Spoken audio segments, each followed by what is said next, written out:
2025 edition ng Sabado Nights with Steve Lu Europe Edition.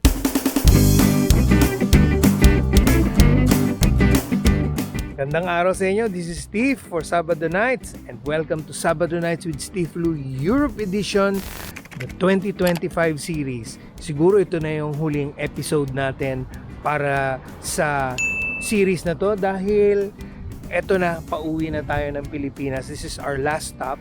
As you all well know, we flew in through Amsterdam and we're going to spend a few nights here para medyo pahinga and konting pasyal at ano na rin, preparation for our trip home.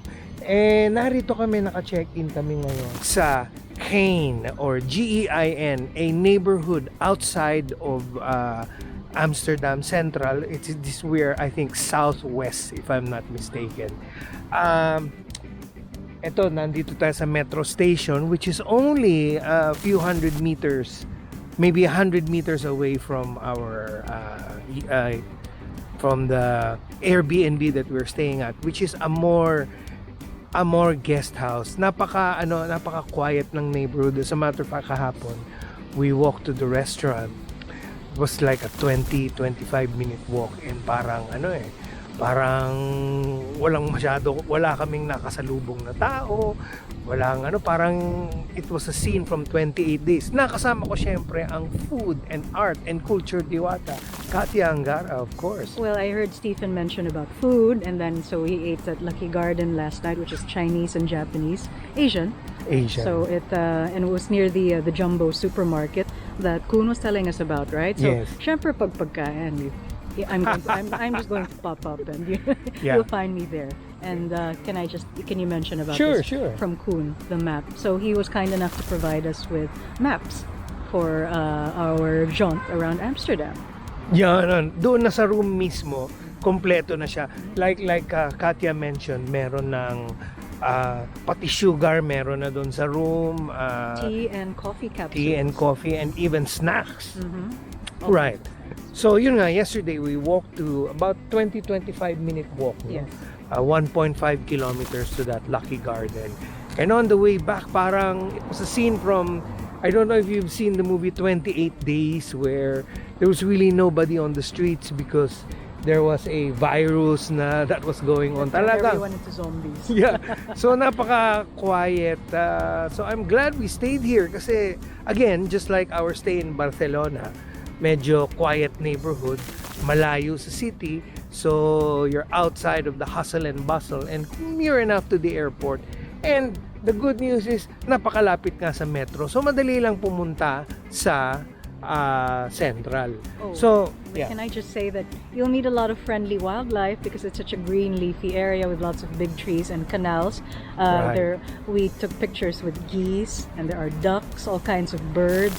There's plenty of crows and magpies and doves, and a very, very friendly cat, which of course, I had to take a picture of with my fellow feline. Right, marami na siyang pictures with cats. But anyhow, moving along, so today is Pasyal Day and tomorrow is rest day because we're flying out on Friday, which is in 2 days. So, the first, medyo biglang nag-turn yung weather, medyo cloudy, cold, from the past couple of weeks that we've spent in Morocco and Spain, where it was really sunny and warm. So back to jacket weather. Back to jacket weather kami. So just like when we first arrived here, it was very cold. Our jackets then were thicker, saka naka-thermal underwear kami. But this time, it's better. Buti na lang walang ulan today, but there's a forecast for a little drizzle. So we are quite prepared for that. And yun nga, it's been 7 weeks and we're eager to go back home. And this is our last day for a little rest and for a little recreation. So please join us on this episode on Sabado Nights with Steve Lu Europe Edition 2025 series. Rock on! Hello!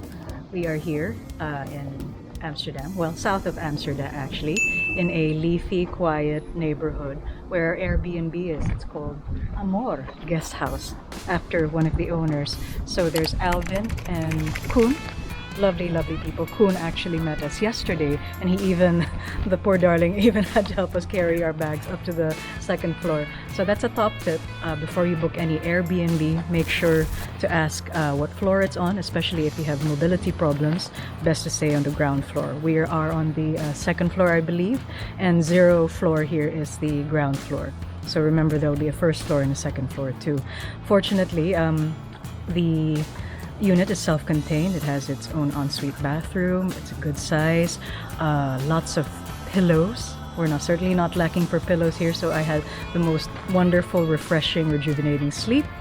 And we had a lovely breakfast, and wouldn't you know it, Alvin, being Filipino, he is a wonderful baker, and I had one of his ensaimadas, which are fluffy, light, not too sweet, just the way I like it. So you're set out for the day. Oh, and Kun pointed out also that he provides everything. He likes to make his guests extra comfortable, so they provide milk and muesli and fruit, everything, and biscuits, chocolate, everything you could ever need. For example, if you arrive late at night and there's no time to go to the grocery. So I thought that was a really, really thoughtful and considerate touch, and something that I think a lot of Airbnbs should follow if you can.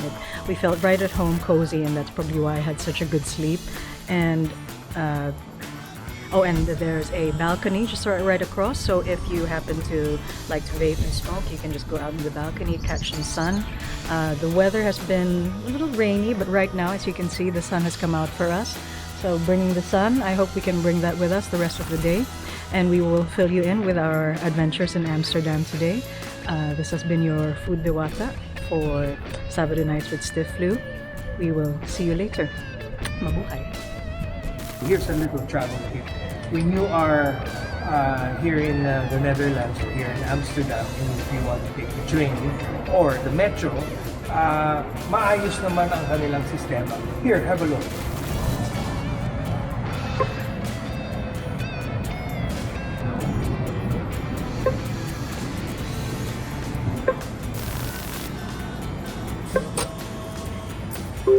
Alright, so now you drop the coins para mabuo natin yung dahil 950 per day, 1 day travel ngayon. Dalawa kami ng food diwata, so that's 950 times 2, that's 90. So just drop the coins. And that's a whole day, 24 hours, so hanggang bukas yan. And bus, train, tram. Bus, metro, tram. Bus, metro, tram. Not the train. Pala. Okay, so ayun na. Yung tickets.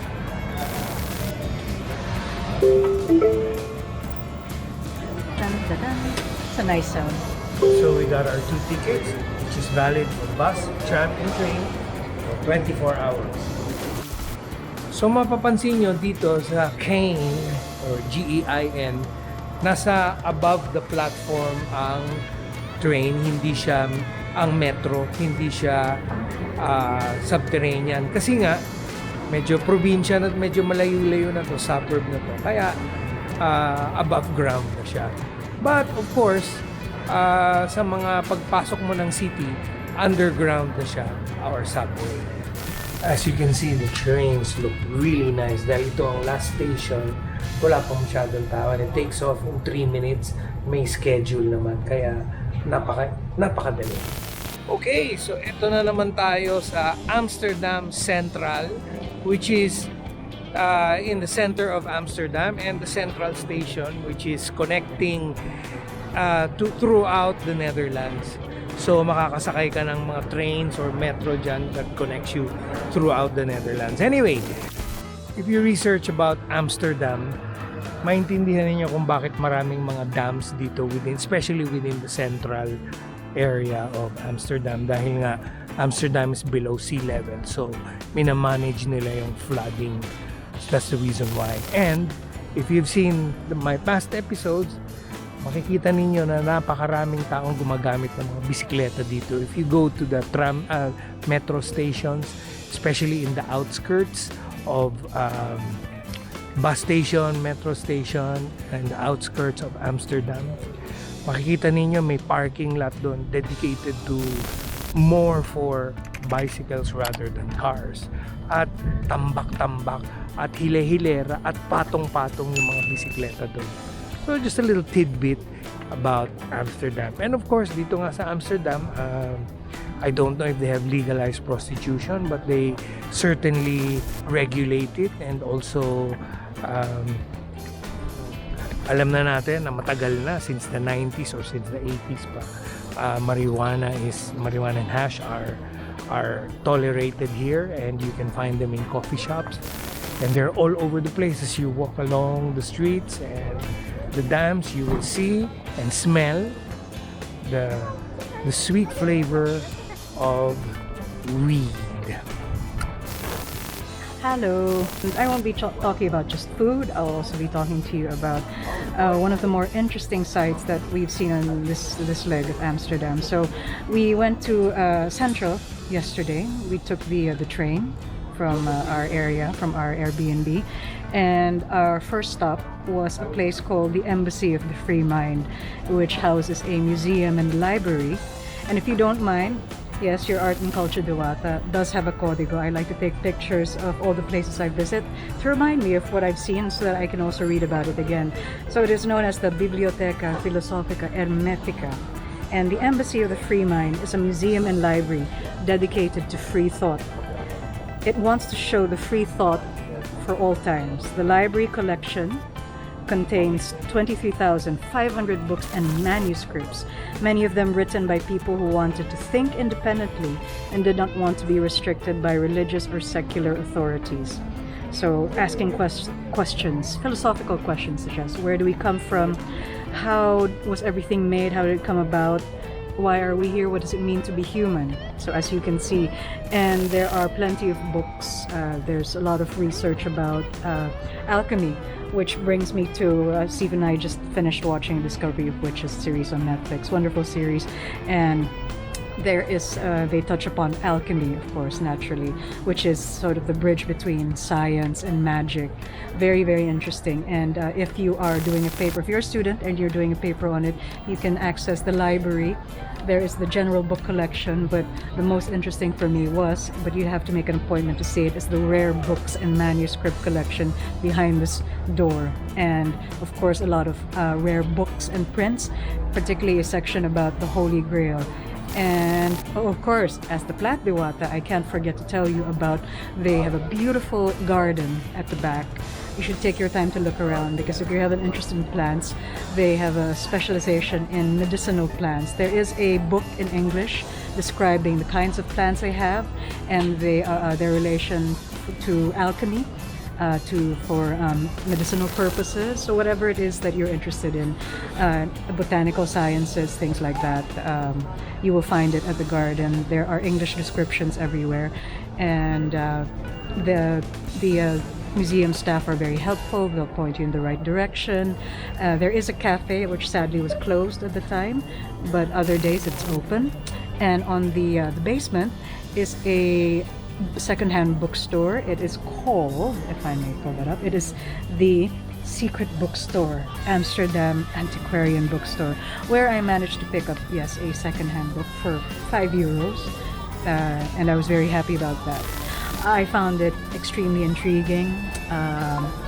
I definitely recommend that this is a place, an out-of-the-way kind of place, something off the beaten path that you ought to visit in Amsterdam. So again, as your art, culture, and food Diwata for Sabado Nights with Siflu, I bid you mabuhay as we are going back to the Philippines.